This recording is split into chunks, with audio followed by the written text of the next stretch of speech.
Land Supply Options Walkthrough. Land Supply Recreational Sites. This series of animated short films serve to introduce and explain the various land supply options under the public engagement exercise of the Task Force on Land Supply. Two animated characters, a man and a little girl, are walking through different scenes in the film, explaining the pros and cons as well as the considerations for each land supply option. There are 12 episodes in total. This is the 5th episode, Recreational Sites. The animated man and little girl are wearing sports outfits with badminton rackets in their hands. They walk together quickly. Land supply option, private recreational lease sites. In the past, to promote recreation and sports activities in Hong Kong, sites are granted to community organizations, civil servants associations, and private sports clubs under private recreational lease for developing sports and recreational facilities. Currently, there are 66 sites under private recreational lease, including 39 held by community organizations such as charities, religious organizations, or uniform groups. They operate in a quasi-public nature, imposing no requirement on membership or charging low membership fees for use of facilities. The remaining 27 private recreational lease sites are held by private sports clubs. There are opinions that some of these sites could be released for alternative developments. The Fan Nan Golf Course, being the largest one among these, is a case in point. The two characters jump into a hole on the ground, then jump out at the golf course at Fan Ling. The Fan Nan Golf Course occupies 172 hectares of land. Some in the community consider that a portion or whole of the golf course should be used for housing or other purposes. Earlier on, the consultants of the government has carried out a broad-brush assessment on the feasibility of developing the golf course and come up with two options.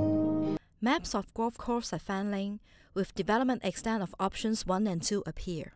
The first option is partial development of the golf course by using the 32-hectare land laying to the east of Fan Kam Road, while the rest of the golf course will be retained for hosting international golf tournaments. This option is estimated to provide 4,600 flats by the consultants.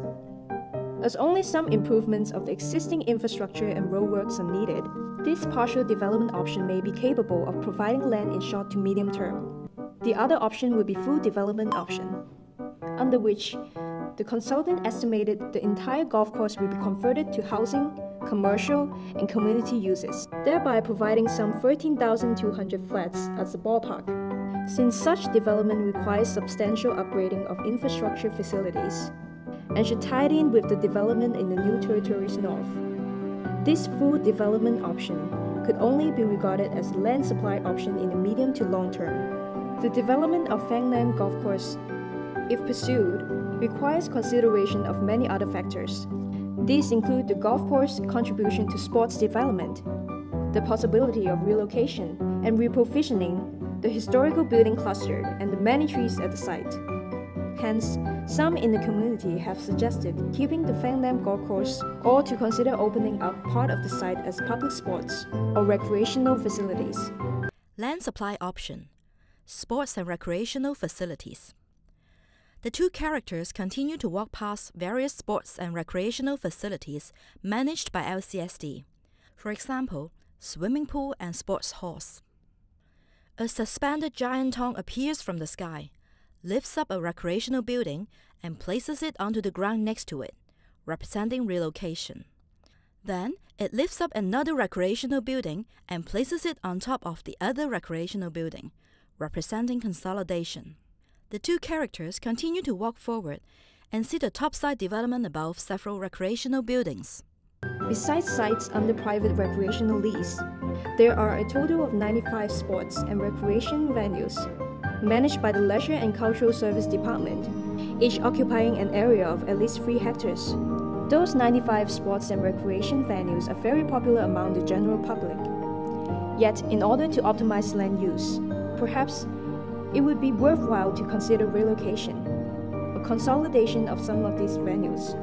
Alternatively, without affecting the surfaces, this facility can be decked over and turned indoor. so that there could be more spaces for development above the existing facilities. Is it possible to have a win-win situation for land development and recreation facilities? Check out www.landforhongkong.hk and share your opinions. Super. To be continued. Land for Hong Kong.